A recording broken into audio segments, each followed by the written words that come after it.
مولاي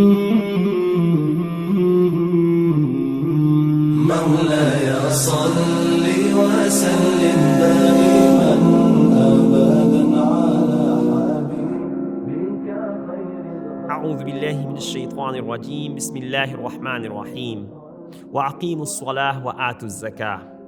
Allah subhanahu wa ta'ala commands the believers that they should establish the prayer and give zakah. Zakah is an obligation on the believers. It's one of the 5 pillars of Islam, a really important pillar. But we sometimes don't know much about this pillar because you only have to pay zakah once a year. So what do you have to pay zakah on? There are 4 things, generally speaking, on which zakat has to be paid. And that is gold, silver, third thing is the hard cash, and the 4th thing is stock. But there are other things then also then in terms of if you have agriculture or you have shares and all of those are some of the categories that will which may attract zakah. But generally speaking, it's the 4 things that you have to pay zakah on. Now, how much gold do you have to pay zakah? You have to have 7.5 tola gold, which is around 87.48 grams of gold. And then silver, you have to have 612 grams of silver. Hard cash, again, it depends how much cash you have, but hard cash attracts zakah. And 4thly is the stock that you might have in your business. Let's say you run a takeaway, or you have a factory, or you have a warehouse where you have stock. Now, in order to attract zakat, there has to be a certain threshold.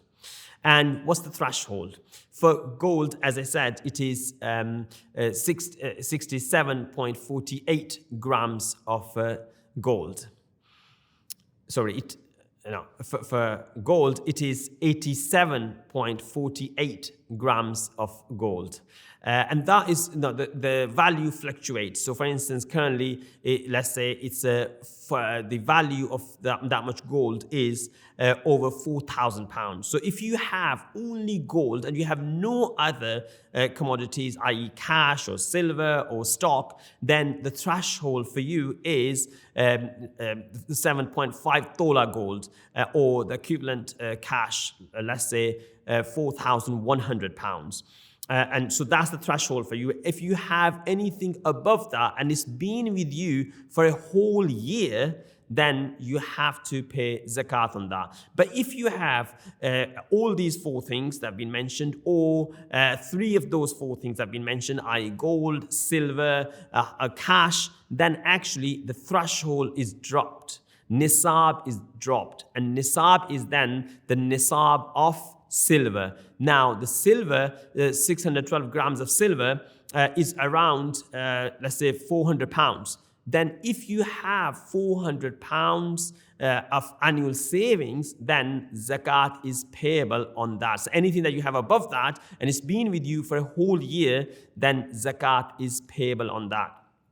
Now, what do we mean by whole year? So you have it's an Islamic calendar year. So let's say you pick a date and you pay zakat on the 10th of Ramadan. So 10th of Ramadan in 1442 Hijrah, that's the date that you pick. Then it has to pass, the whole year has to pass. 10th of Ramadan in 1443 Hijrah is when you will have to pay zakat from. So from 1443 to 1444 Hijrah is the whole year's passed, and then on that date, you again accumulate your assets, you find out the value of your assets, and you have to pay zakat on that.